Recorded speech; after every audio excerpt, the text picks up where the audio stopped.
नमस्कार. मी भाऊ तोरसेकर. तुम्ही बघत आहात प्रतिपक्ष. मित्रांनो,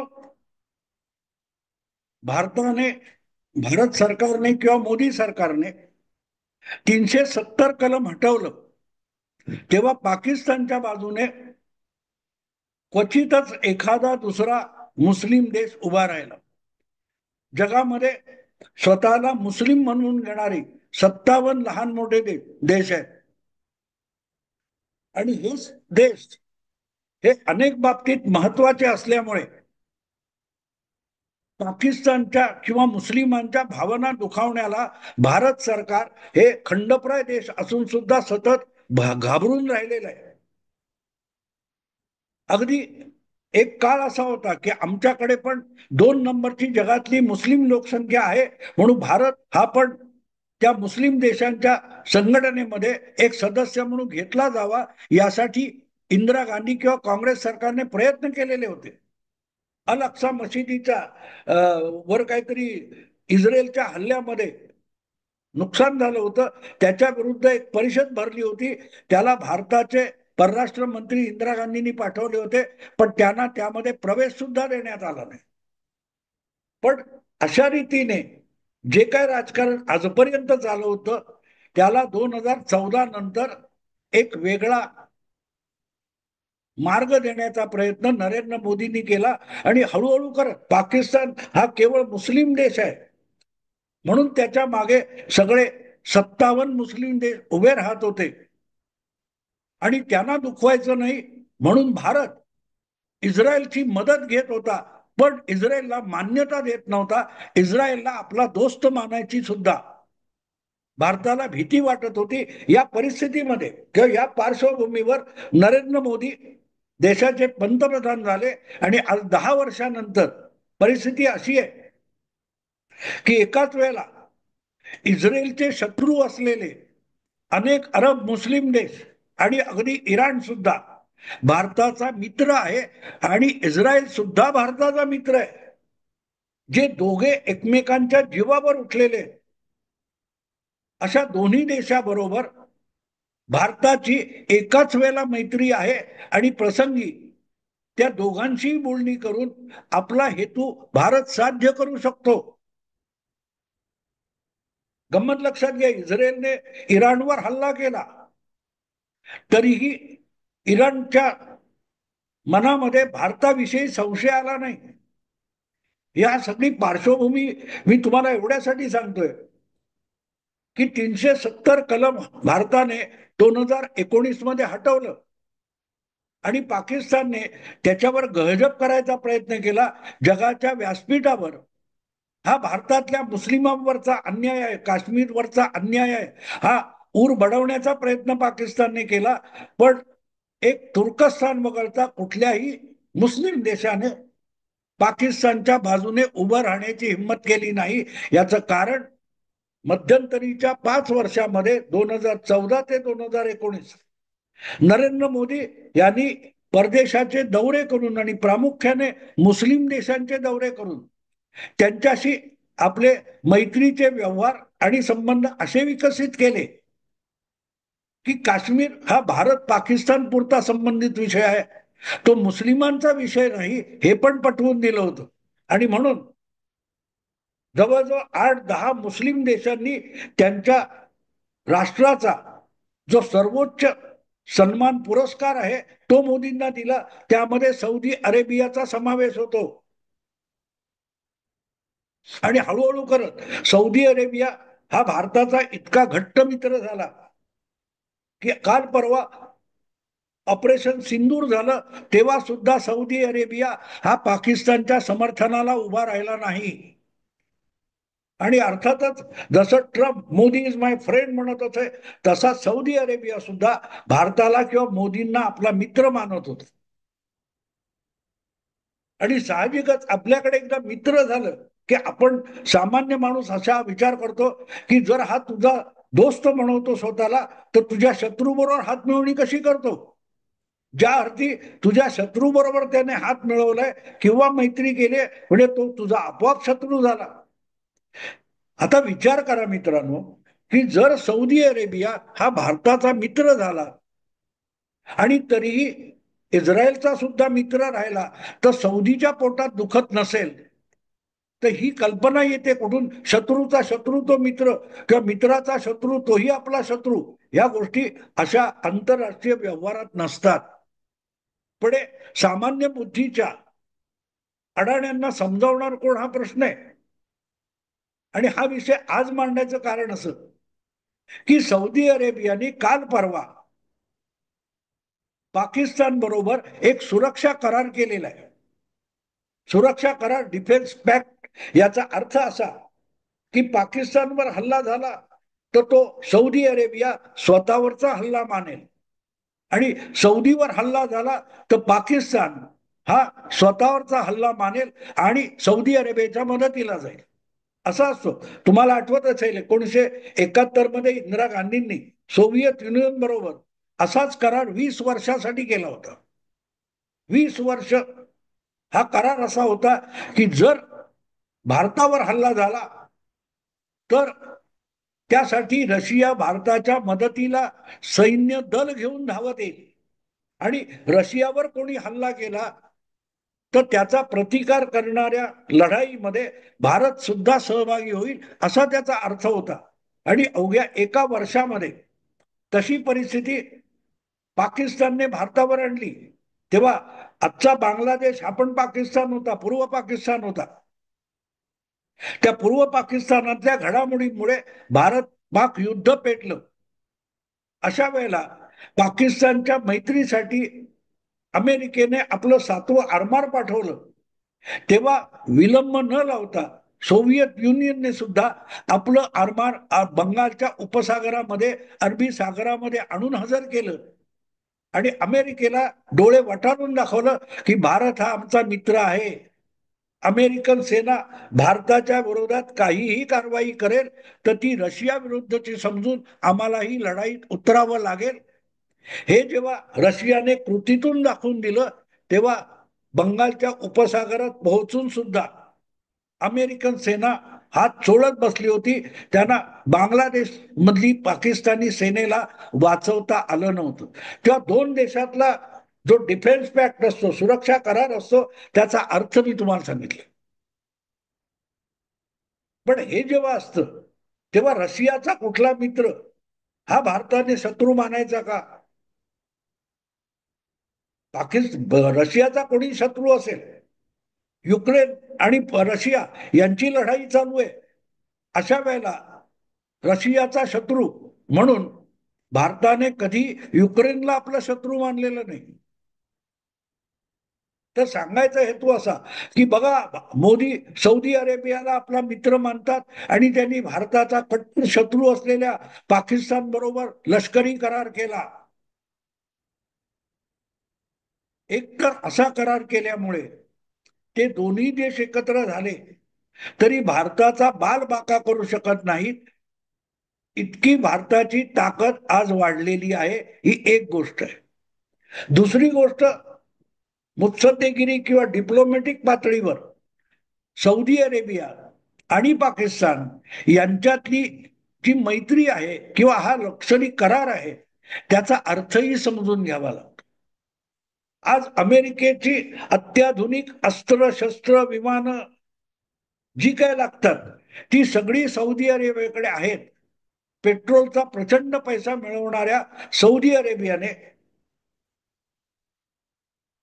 अमेरिकेकडून आणि जगातल्या कुठल्याही प्रगत देशाकडून आवश्यक तेवढी सर्वात भेदक अशी शस्त्रास्त्र खरेदी केलेली आहे.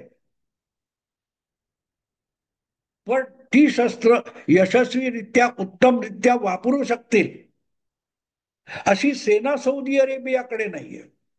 शस्त्रास्त्रावर, दारुगोळ्यावर प्रचंड खर्च करणारा सौदी अरेबिया याची सेना आज सुद्धा दुबळी आहे. संख्येने कमी आहे, पण ती केवळ लोकसंख्या, देशाची लोकसंख्या कमी आहे म्हणून सौदी अरेबियाची सेना कमी आहे असं मानायचं कारण नाही. कारण इस्रायलची संख्या पण कमी आहे, लोकसंख्या. पण जवळजवळ 80% लोकसंख्या ही कधीही सेना होऊ शकते, सैनिक होऊ शकतात इतकं त्या प्रत्येकाचं प्रशिक्षण झालेलं आहे. पण ती गोष्ट सौदी अरेबियाच्या बाबतीत नाही. सौदी अरेबियाच्या सगळ्या लोकसंख्येला कुठच्याही क्षणी सैनिक म्हणून परावर्तित करता येईल अशी परिस्थिती नाहीये. अगदी मध्यंतरीच्या काळातली गोष्ट आहे. येमेनमध्ये सौदी विरुद्ध इराण अशी लढाई चालू होती आणि सौदी म्हणजे त्यामध्ये बहारीन, दुबई हे सगळे देश आले, अरबी देश, गल्फ फ्रंट असं त्यांनी नाव घेतलं होतं. आणि गल्फ फ्रंट विरुद्ध इराण, इराण म्हणजे हौथी जे अनेक ठिकाणी धुमाकूळ घालतात, प्रामुख्याने येमेनमध्ये. तर येमेन हा अगदी सौदी अरेबियाच्या सीमेला लागलेला भाग आहे आणि इराण पासून दूर आहे. तरी इराण तिथे लुडबुड करतो हे सौदीला आवडत नाही. तर येमेनमध्ये बंडखोर तयार करणं, जसं यांनी तालिबान पाकिस्तानने केले तसं येमेनमध्ये इराणने हौथी नावाची एक दहशतवादी संघटना उभी केली आणि हळूहळू करत संपूर्ण येमेनचा ताबा घेतलेला आहे. आणि त्यामुळे ते ज्या वेळेला सौदी अरेबियाला हादरे देऊ बघतात तेव्हा सौदीला इराणशी लढावं लागतं, हौथींशी लढावं लागतं. त्या येमेनची लढाई चालू असताना सौदी अरेबियाने पाकिस्तानला विनंती केली होती, अगदी आत्ता 10, 12, 8 वर्षापूर्वी, की आमच्याकडे दारुगोळा शस्त्रास्त्र सगळं आहे पण मनुष्यबळ कमी आहे. पाकिस्तानने आपलं सैन्य पाठवावं हौतींच्या बंदोबस्तासाठी, आम्ही हत्यारं देऊ पण लढण्यासाठी आम्हाला पाकिस्तानी सेना हवी आहे. तर पाकिस्तानने, मला वाटते कयानी किंवा बाजवा असा कोणतरी पाकिस्तानचा जनरल होता, त्याने त्याला नकार दिला. आणि त्याचं कारण असं होतं की इराण आणि सौदी ही लढाई शिया सुन्नींची आहे आणि शिया सुन्नींची लोकसंख्या पाकिस्तानात सुद्धा आहे. त्यामुळे इराणच्या किंवा हौथींच्या विरुद्ध जाणं म्हणजे शियांच्या विरुद्ध जाणं. आणि त्यामुळे पाकिस्तानमधली मोठ्या संख्येने असलेली शिया मुस्लिम संख्या ही डिस्टर्ब होईल म्हणून ते केलं नाही. पण मुद्दा असा आहे की एवढा पैसा आहे तर सौदी अरेबिया अगदी भाडोत्री सैनिक का घेत नाही? आफ्रिकन देशातले जे गरीब मुस्लिम आहे, मोठी आफ्रिकेमध्ये अनेक मुस्लिम राष्ट्र आहेत, अशा मुस्लिम राष्ट्रांकडून सैन्य भरती का करत नाही सौदी? हा प्रश्न पाकिस्तान सौदी यांच्या मैत्रीतला कळीचा मुद्दा आहे. सौदी अरेबिया हे लोकशाही सरकार नाहीये, ते एक राजेशाही सरकार आहे. दुबई, बहारीन, अबुधाबी हे सुद्धा राजेशाही देश आहेत. तिथली जनता राजावर फारच खुश आहे असं नसतं, तिथे सुद्धा एक अस्वस्थता, नाराजी असते. अगदी हा तुमचा ओसामा बिन लादेन हा सुद्धा सौदी नागरिक होता. आणि एक वेळ अशी आली की अमेरिकन फौजा या कुवेतसाठी जेव्हा सौदी अरेबियाच्या भूमीवर उतरल्या तेव्हा काफिरांच्या फौजा आल्या म्हणून ओसामा बिन लादेन चिडला होता आणि त्याने मागणी केली होती अमेरिकन फौजेला पहिलं सौदी भूमीतून बाहेर काढा, नसेल तर आम्हाला सौदी राज्यघराण्याच्या विरुद्ध जिहाद पुकारावा लागेल. तेव्हा त्याला सौदी मधून सौदी राजांनी पळवून लावलं होतं. सतत सौदीच्या सुरक्षेसाठी अमेरिकन फौज वापरली गेलेली आहे. कुवेत असो किंवा इतर अरब देश असो, त्यांच्या सुद्धा लष्करी सुरक्षेची जबाबदारी अमेरिकेने उचललेली आहे. पण इराणवर ज्या प्रकारे हल्ला झाला आणि काही 1-2 महिन्यातच कतर या अरब देशावर, कतर हा सुद्धा सौदीचा मित्र नाहीये, पण कतर या अरबी देशामध्ये अमेरिकेचा लष्करी तळ आहे. आणि असं असताना सुद्धा कतार या अरबी देशावर इस्रायलने काल परवा हल्ला केला आणि कतारला अमेरिका वाचवू शकली नाही किंवा कतारवर हल्ला करू नये यासाठी इस्रायलला अमेरिका रोखू शकली नाही. त्यामुळे सौदी अरेबिया विचलित झालेला आहे आणि त्यासाठी त्यांना अमेरिकेवर विश्वास उरलेला नाही. अशा वेळेला त्यांना जी लष्करी मदत पाहिजे त्यासाठी त्यांना पाकिस्तान जवळ पाहिजे. पाकिस्तान भुके कंगालांचा देश आहे, मुस्लिमांचा देश आहे, धर्मासाठी मरायला तयार असलेले लोक आहेत. त्यामुळे सौदी अरेबिया मक्का मदिनेचा देश यासाठी पाकिस्तानी मुस्लिम हे आपलं सर्वस्व अर्पण करू शकतील आणि म्हणून पाकिस्तानी सैनिक ज्यांचं आधीच इस्लामीकरण झालेलं आहे त्यांची मदत आपल्याला होऊ शकेल असं सौदीला वाटतं आणि म्हणून त्यांनी पाकिस्तान बरोबर सुरक्षा करार केलेला आहे. मग हे करण्यापेक्षा स्वतःचीच सेना इतका पैसा असताना सौदी का उभारत नाही हा कळीचा मुद्दा आहे. सौदी राजांना भीती वाटते की एकदा लष्कर प्रबळ झालं तर ते राजेशाही उलथून टाकू शकते. जसं इराकमध्ये सद्दाम हुसेनचा काका जो होता त्याने मुळात तो लष्करात होता. सद्दाम हुसेनचा काका हा लष्कर प्रमुख होता आणि त्याने इराकमधली राजेशाही उलथून पाडली. आणि तो राजा कोण होता? तो थेट मोहम्मद पैगंबराच्या वंशातला राजा होता. त्या पैगंबरांच्या वंशातल्या राजाला किंवा राजेशाहीला जर सेना उलथून टाकू शकते तर मग सौदी मधल्या राजांना प्रबळ झालेली सेना उलथून का टाकणार नाही? इजिप्त हा सुद्धा मुस्लिम अरब देश, तिथे सुद्धा नासेर या लष्करी अधिकाऱ्याने इजिप्तच्या राजाची सत्ता उलथून टाकली आणि सत्ता काबीज केली. अनेक अरबी देश किंवा आफ्रिकन मुस्लिम देश असे आहेत की जिथे हळूहळू करत तिथली राजेशाही किंवा लोकशाही उलथून टाकत लष्कराने उठाव केला आणि सत्ता काबीज केली. त्यामुळे लष्कर इतकं सुसज्ज असता कामा नये की एक दिवस त्याच्या मेहरबानीवर जगणाऱ्या राजाला सत्ता उलथून त्या लष्कराचा प्रमुख हा सत्ता ताब्यात घेईल. सौदीला त्याची भीती आहे. सौदी राजे हे आपल्याच सेना दलातल्या अधिकाऱ्यांना घाबरलेले आहेत. आपल्यातलाच कोणी, आपल्या सैन्यातला कोणी महत्वाकांक्षी सेनाधिकारी ज्यांच्यावर आपली सुरक्षा अवलंबून आहे तो आपली सत्ता उलथून टाकेल, आपल्याला उचलून तुरुंगात टाकेल आणि सत्ता बळकावेल ही भीती सौदी राजघराण्याला सतावते आहे. आणि हेच काही मोठं समजू नका. अगदी आत्ता जो मोहम्मद बिन सलमान नावाचा राजपुत्र आहे जो बापाच्या नावाने खरा कारभार करतो त्याने याच लष्करी सत्तेच्या मदतीने त्याच्या जागी जो चुलता राजपुत्र भावी राजा म्हणून नेमलेला होता त्याला खड्यासारखा बाजूला केला. जे आपल्या घराण्यातले 100-125 राजपुत्र आहेत त्यापैकी जे आपल्याला मानणार नाहीत अशा ठराविक लोकांचा काटा सेनेच्या मदतीने काढला. त्यामुळे सौदी सेनेच्या बळावरच मोहम्मद बिन सलमान हा राजा म्हणून टिकू शकतो. पण जर सैन्यातल्या अधिकाऱ्याला महत्वाकांक्षा निर्माण झाली तर तो आपली गठडी वळेल ही भीती आहे. आणि त्यासाठी मग पाकिस्तानची जी भुके कंगाल देशाची सेना आहे ती पैसे फेकल्यानंतर जीव द्यायला सुद्धा धावत येईल याची जी खात्री आहे. त्यामुळे सौदी अरेबियाने किंवा सौदी राजपुत्राने पाकिस्तानच्या पंतप्रधानाला बोलवून घेतलं आणि त्याच्याबरोबर हा सुरक्षा करार केलाय.